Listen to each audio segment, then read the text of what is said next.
Новости в студии Дарья Короленкова. Здравствуйте. В начале выпуска озвучу основные новости к этому часу. Безопасность превыше всего. С 15 апреля в Якутии начинается закрытие ледовых переправ. В окружении родных, друзей и педагогов выпускница Маинской души Елена Цепандина представила свой талант на сольном концерте. Зорница 2.0. Настоящая школа мужества и патриотизма в Намском Улусе. Завершилась военно-патриотическая игра, которая объединила студентов со всей республики. С 15 апреля в республике перестанут работать большинство ледовых переправ, а именно закроются переправы на федеральной трассе Вилюй, на трассе Колыма, переправы через реку Алдан. На переправе Якутск-Нижний Бестях принято решение о продлении срока работы зимней переправы до 17 апреля грузоподъемностью до 4 тонн. В арктической зоне ледовой переправы будут работать до 20-25 апреля в зависимости от погодных условий. Сегодня нужно говорить о том, что стоимость дизельного топлива в сравнении с прошлым годом также выросла, и, соответственно, мы ожидаем повышения тарифов на перевозки. Кроме того, стоимость перевозки растет на краткосрочный период при использовании дополнительной техники в виде аэроботов в период интенсивного ледохода. Подготовка к весеннему половодью – задача первостепенной важности. Одним из ключевых мероприятий по предотвращению катастрофических последствий становится зачернение рек. Это распыление на поверхность смеси песка и угольной пыли. В этом году на работы по ослаблению прочности льда из федерального бюджета выделено 55 миллионов 487 тысяч рублей. Сроки завершения работ на реках Алдан, Амга, Нюя, Тока – 15 апреля. На реке Лена – до 17 апреля. До 20 апреля в Якутске, Намском и Копяйском улусах. Ну а в арктических районах – до 26 апреля.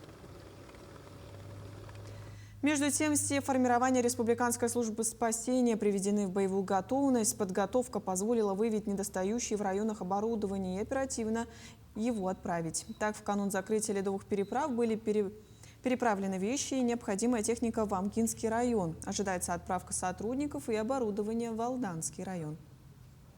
Сегодня идет допроверка лодок и текущий ремонт некоторых лодок, и также проверка моторов. А также сегодня будет на тот берег, то есть на Нижний Бестях, уже отправляться автомобильная техника, а также пункт временного размещения в виде палаток.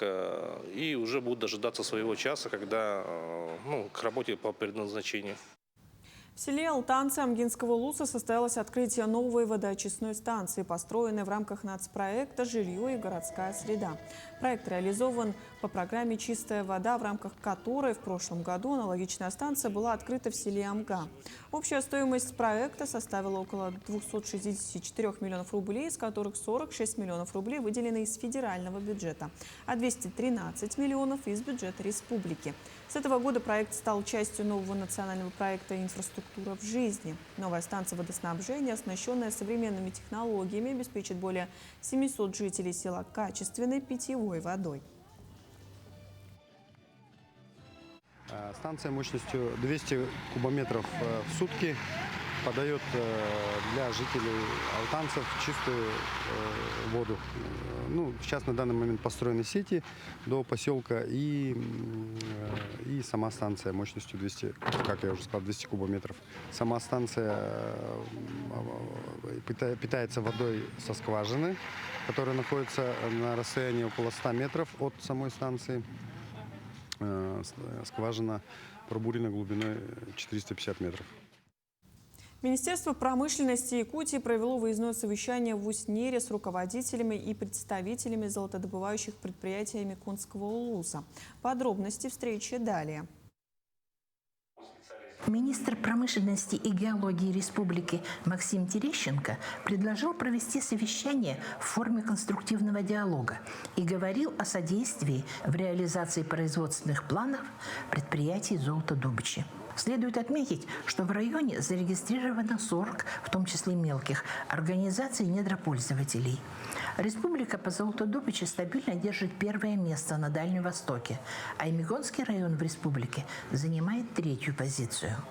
Определенные надежды на прирост разведанных запасов возлагают на проект «Геология Возрождения». Вот есть такой большой федеральный проект «Геология возрождения легенды». Она у нас в Якутии, начиная с 2025 года, начинает очень активно работать. Именно вторая ее часть, второй этап. 20 районов на протяжении 10 лет, и из них в том числе ваш Миконский район. Это очень важно. То есть будут новые объекты, приоритет идет как раз на твердые полезные ископаемые, там, ну, в части именно вашего района. Мы очень серьезно прорабатывали эти вопросы со многими научными институтами, Роснедра, Минприроды, с компаниями, где какие перспективные участки. Там, где пройдет геолог, это перспективы на многие десятилетия вперед. Ваш район в этом списке. На совещании обсудили ряд вопросов, решение которых требует совместных усилий. Доставка техники и запчастей, необходимость строительства дороги через Нельканский перевал, частые отключения электроэнергии, снабжающей организации соседней области, нехватка рабочих. Электроэнергия нестабильна, тут и, я думаю, Александр Савельевич тоже знает. Среди участников совещания присутствовал директор горно-геологического техникума поселка Хандыга, где обучается порядка 300 учащихся. 14 из них – аймиконцы.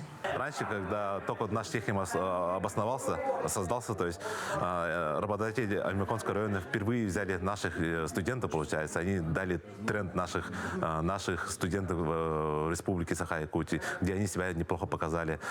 И в последнее время, конечно, в связи с многими причинами интерес упал, и мы вот пытаемся через такие мероприятия также поднять интерес. Мы знаем, что студенты наши высокопрофессиональные рабочие, и они даже, ну, которые все показали.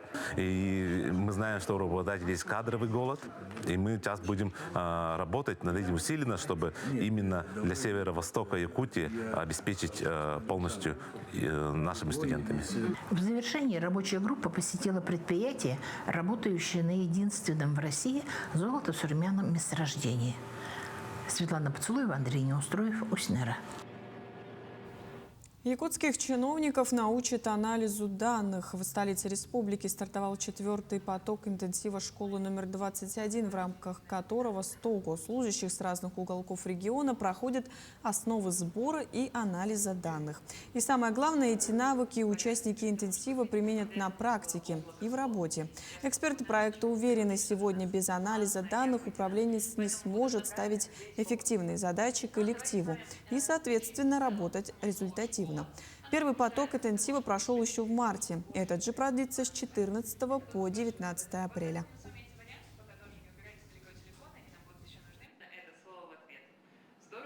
Воплощая мечты, в Якутске подвели итоги конкурса целевого фонда будущих поколений республики «Иносфера».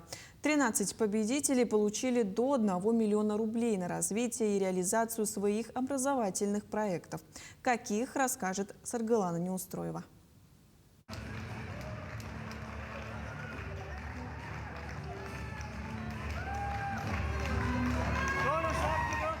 Участники грантового конкурса «Иносфера» не сдерживают эмоций. Их проектам подарили жизнь, а значит, впереди у юных подопечных конкурсантов только светлое будущее. Среди победителей такие проекты, как астрономическая обсерватория, студия анимации, медиацентр и многое другое. Все это обещает развитие ребенка по самым востребованным направлениям.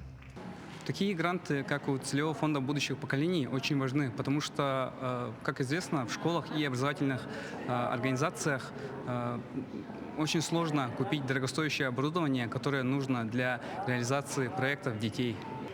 Именно с этой проблемой и столкнулся когда-то проект Михаила Румянцева «Ландшафт», цель которого – обучить детей созданию малых архитектурных форм в рамках детского летнего лагеря.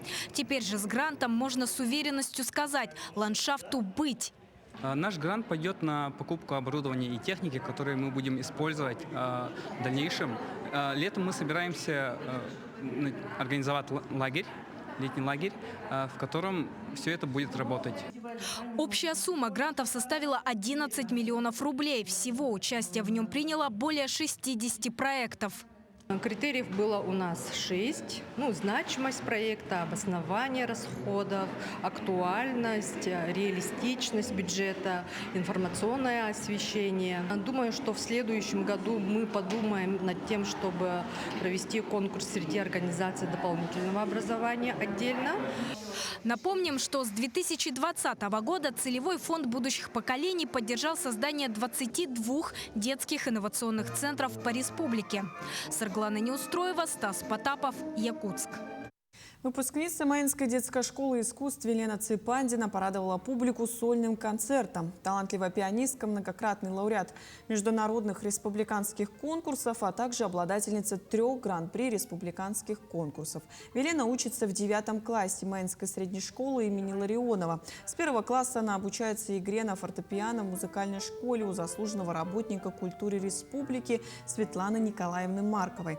Поддержать Елену на выпускном концерте пришли преподаватели, родные, друзья и одноклассники.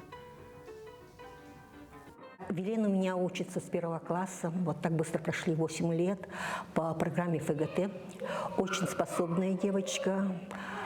За 8 лет прошли очень много репертуаров и участвовали во всех у нас здесь международных, всероссийских, республиканских конкурсах. Она играет Шопена, этюд номер 5, опус 10, ритуальный танец шамана, Иоганна Себастьяна Баха «Прелюдия фуга ре минор», 2 том, и, конечно, соната Моцарта. Она очень любит Моцарта. И я надеюсь, что еще впереди у нее вся жизнь будет очень плодотворной. В Намском Улусе завершилась военно-патриотическая игра «Зорница-2.0». 23 команды студентов из профессиональных образовательных организаций республики в течение 3 дней соревновались на базе Намского педагогического колледжа. Участники демонстрировали физическую подготовку, знания основ военнослужбы и навыки оказания первой помощи. Победителями стала команда Якутского педагогического колледжа. 2 место занял Якутский медицинский колледж, а 3 – Намский педагогический колледж. «Зорница 2.0» стала для студентов настоящей школой мужества и командного духа. Мы готовились неделю, 2 недели готовились на все вот это, потому что для нас это очень важное мероприятие, как для колледжа, так и для самих себя. Если я пойду в армию, это тоже будет такой вклад, то, что я уже буду понимать, что да как. То же самое, то, что собрать и разобрать тот же самый автомат АК-74. Для меня это уже будет намного легче, чем пацану, который не занимается таким. Просто будет для себя чисто вот так, для души. К этому часу это все новости. Наши корреспонденты продолжают следить за развитием событий. До встречи в эфире.